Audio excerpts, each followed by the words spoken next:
Блядь. О, ебаная шляпа.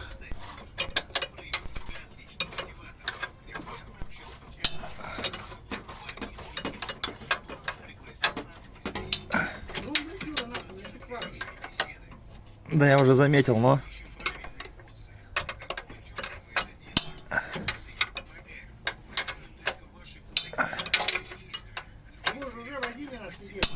Серьезно, что ли? Вот такую вот шляпу надо выкрутить. Ты не слышал? Нет. Что за хрень же он? Прям серьезно, что ли? Скобин же говорил, Борис, что давай нахуй сейчас проведу тест нахуй, наряда не будет ходить. Пацаны боятся с ним наряд ходить уже.